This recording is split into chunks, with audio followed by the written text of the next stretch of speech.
live from 2 on your side. This is Channel 2 News Daybreak. Such a tease with the video there. Tage Thompson does score in the shootout there. It is 6:30 on this Sunday morning. We appreciate you joining us here on Daybreak. I'm Rob Hackford. We do want to get you started with the forecast. If you got plans today, heading to church service or other family events today, it is Palm Sunday. Kevin's got a check of things for us. And a cold day yesterday, Kevin, but improving today. Yeah.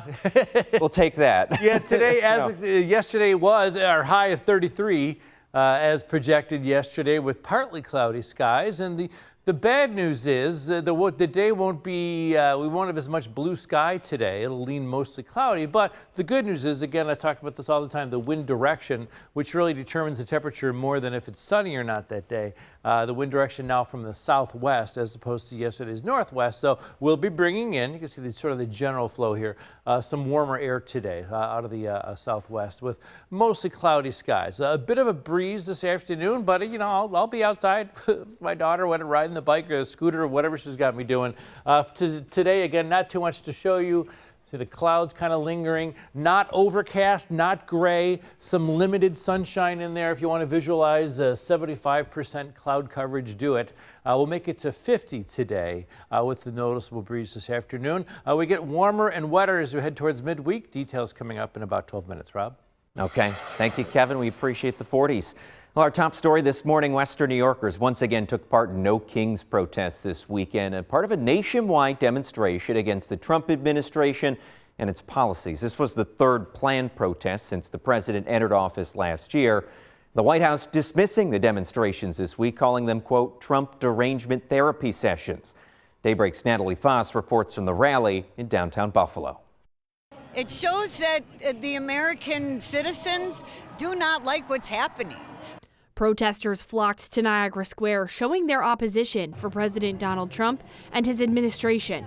This is our duty as the American people to use our First Amendment speech, to be able to out here freedom of assembly, to use our power to come together and unify against a common ground, which is we don't stand for Trump, we don't stand for this administration, and we don't stand with ICE. They carried signs criticizing the administration's actions in Iran and the president's strong support of immigration and customs enforcement.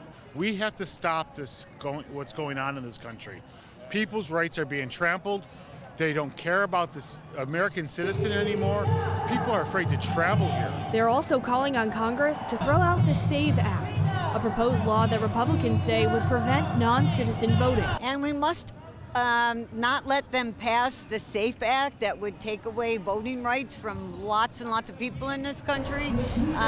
You know, they don't want us to vote, but we want to vote. Counter-protesters also took to the square to show support for the president. I support President Trump's policies. I mean, not everything. That said, I very much support the office of the president. I very much appreciate President Trump's policies, a lot of them. Capella said he knew there would be far less counter-protesters, but still wanted to come out. Just because you're outnumbered doesn't mean that you're like wrong. On your side, Natalie Foss, Channel 2 News. Thank you, Natalie. Now to a developing story. One adult and 3 children are without a home this morning after a fire in Buffalo. City officials telling us that the fire broke out around 10 o'clock yesterday morning on Northland Avenue, right off Humboldt Parkway, west of the 33. Around the same time, a man driving by telling us he stopped and called for help after seeing the fire. I had to come over here, we ride through, and the house was already on fire with some young kids. They was on the roof. I called the fire department. They came down, they came fast. Well, I mean, they came fast, 2 seconds. The kids, they was on the roof. I told them just jump down, jump on top of this car, and they've been safe since there so far. Now we're told the fire started in the kitchen and spread to the second floor. A nearby garage was also damaged. A total damage estimate has not been released as the Buffalo Fire Department continues to investigate. The Red Cross is helping the family who was displaced.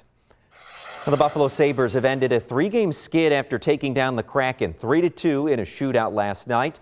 Well, the Sabres are now the Sabres now moved to 5-0 in shootouts this season. The win helps maintain their lead in the Atlantic Division with a 2-point advantage over the Tampa Bay Lightning. Well, it's been a tough week for the guys. They say being battle-tested is helping them find key moments when they can take charge of the game. I think, not every game we're going to, win by a few goals and feel comfortable. So I think it's good for us to find ways to win games that are tight like that. To get back in the win column is a big deal because, you look at the win column and all of a sudden you've lost, like you say, it shows you've lost 3 in a row.